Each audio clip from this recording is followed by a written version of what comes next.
김계홍의 인생 스케치.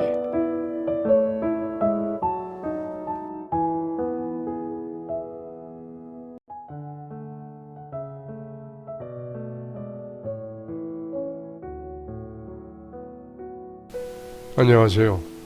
저는 40대 후반 이정수라고 합니다. 저는 사실 첫 결혼에 실패한 후 그 그늘에서 빠져나오지 못하고 있었습니다. 결혼보다 힘든 게 이혼이라고 하더니 그 말이 맞더군요. 하지만 지금은 그 누구보다 행복하게 지내고 있습니다. 다른 곳에서는 말하지 못한 제 이야기를 이곳에서 풀어볼까 합니다. 저는 1994년 이혼 후 하숙집에서 지낸 적이 있습니다. 협의 이혼을 하고 나니 재산 분할도 해줘야 했기에 혼자 살만한 작은 집으로 이사를 했는데 가장 힘든 점은 혼자 밥을 챙겨 먹는 것이더군요. 어머니도 안 계셔서 도움을 받기 힘들었던 저는 대학가 근처에 하숙집을 알아봤습니다. 그런데 생각보다 쉽지가 않더군요. 하숙집에 지내는 사람들은 주로 학생들이었는데 갑자기 40대 남성이 하숙을 하고 싶다고 하니 학생들에게 방해될 것 같다며 안 받아주는 곳이 대부분이었습니다. 그래도 부지런히 발품을 판 덕인지 자상한 주인 아주머니를 만나 들어가게 되었죠. 그렇게 입주한 하숙집 어머니의 손맛은 꼭 돌아가신 어머니의 손맛 같았습니다. 그 시절엔 하숙집 아주머니를 다들 어머니라고 부르곤 했죠. 그렇게 어머니 덕분에 저는 매일 맛있는 밥을 먹으면서 잘 지낼 수 있었습니다. 같이 지내는 학생들은 생활 패턴이 달라서 그런지 딱히 마주치는 일도 없었습니다. 부모님까지 돌아가신 데다가 이혼까지 해서 가족이 없던 저는 다정하게 대해주시던 하숙집 아주머니를 정말 친어머님처럼 생각하게 되었습니다. 그런데 하숙집 생활을 한 지 1년 정도 지난 무렵 어느 날 아침에 일어나 물을 마시러 주방에 갔는데 웬 예쁘장한 여자가 음식 준비를 하고 있더군요. 저는 처음에는 새로 들어온 하숙생인 줄 알았죠. 대수롭지 않게 넘긴 후 물을 마시려고 했더니 그 여자가 저에게 말을 걸었습니다. 안녕하세요. 저는 하숙집 사장님 딸입니다. 어머니가 건강이 안 좋아지셔서 제가 당분간 음식도 하고 관리도 해야 할 것 같네요. 앞으로 잘 부탁드립니다. 아, 네. 안녕하세요. 저는 이정수입니다. 근데 어머니는 많이 편찮으신가요? 요즘 기력이 떨어지셨는지 힘들어 하시네요. 잠시 시골집에서 쉬시기로 했습니다. 크게 아프신 건 아니니 걱정 안 하셔도 돼요. 저는 윤민영입니다. 건강이 안 좋아지신 어머님 되시는 30대 정도로 보이는 그녀는 어머니를 닮아서 그런지 요리 실력이 좋더군요. 학생들도 언니 누나 하며 그녀를 잘 따랐죠. 그렇게 하숙집 사람들 모두 민영 씨와의 생활에 익숙해지고 있을 즈음 회사에 아주 중요한 미팅이 있어서 전날 자료를 준비하며 늦은 잠자리에 들은 저는 다음날 아침 늦잠을 자고 말았습니다. 알람을 켜놓긴 했는데 꼭 그럴 때는 못 듣고 자게 되더군요. 회의에 늦을까 싶어 후다닥 준비를 하고 버스 정류장으로 달려가는데 누군가 뒤쫓아왔습니다. 정수씨, 정수씨! 누군가 제 이름을 크게 부르길래 뒤돌아보니 민현씨가 저를 따라와 뛰어와서는 제 넥타이를 내밀더군요. 아니 이게 왜... 정숙씨가 신발장 위에 두고 가셨더라고요. 오늘 중요한 회의 있다면서요. 저에게 넥타이를 건네주는 그녀는 숨을 헐떡이며 말했습니다. 하지만 저는 한 손에는 서류 뭉치와 다른 손에는 가방을 들고 있었죠.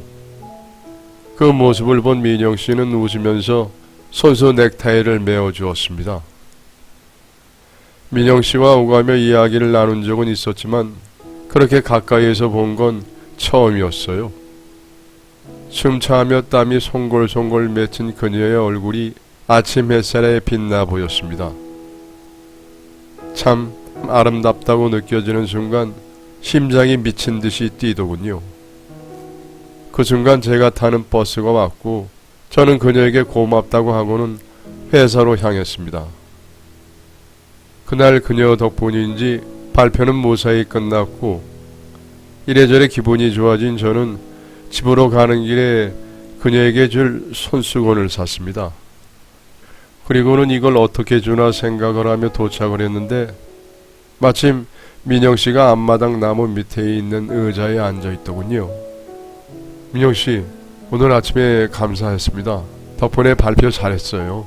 아유, 제 덕분이라뇨. 며칠 동안 열심히 발표 준비하셨으니까 잘하신 거겠죠. 그게 마법의 넥타이거든요. 제가 중요한 일이 있을 때마다 항상 매는 거예요. 그 넥타이를 한 날에는 뭐든지 술술 잘 풀리더군요. 민영씨가 가져다 주지 않았으면 큰일 날 뻔했어요. 제 말을 듣고 민영씨는 재미있다는 듯 웃었고 저는 자연스레 민영씨 옆에 앉아 예쁘게 포장된 손수건을 내밀었습니다. 감사의 선물입니다.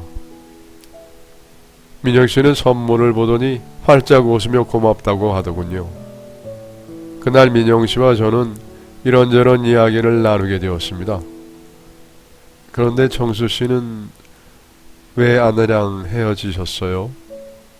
저는 전철을 운명이라고 생각했는데 그 사람은 아니었나 봐요. 누구 잘못이라기보다는 너무 성급하게 결혼했던 것 같아요. 서로의 마음을 정확히 잘 알기도 전에 말이죠. 그냥 서로 실수한 거죠. 굳이 전처의 흠을 잡고 싶지 않았던 저는 두리뭉실하게 이야기를 했는데 제 말을 듣고 있던 민영씨가 갑자기 부드러운 미소를 지으며 말하더군요. 정수씨는 좋은 남자네요. 보통 이혼한 사람들은 전 배우자를 욕하잖아요. 아무리 자기가 바람을 피워서 이혼을 했어도 상대방의 어떤 점 때문에 바람 피울 수밖에 없었다. 이런 식으로 말하거든요. 그런가요? 제가 고개를 갸우뚱거리며 되묻자 그녀는 자신의 이야기를 시작했습니다. 알고 보니 민영씨도 이혼 경험이 있더군요. 전 남편의 외도 후 협의 이혼을 했는데 이혼 후 그 사람이 주변에 거짓 소문을 내서 원래 있던 동네를 떠날 수밖에 없었답니다. 그 말을 듣고 있던 저는 갑자기 엉뚱한 궁금이 생기더군요. 그런데 민영씨는 왜 지금 혼자예요? 사람들이 이렇게 이쁜 여자를 내버려 두지 않을 텐데 혹시 성격이 안 좋아요? 살짝 무거워진 분위기를 풀어보려고 시답지 않은 농담을 섞어 진심을 물어봤죠. 네? 그럼 정수씨도 성격이 이상해서 혼자인 거예요? 농담이에요. 예쁘고 요리도 잘하고 뭐 하나 흠잡을 곳이 없는 민영씨가 혼자 있는 게 이해가 안 가서요. 별다른 이유는 없어요. 아직 기회를 못 만나서 그런 걸 수도 있고요.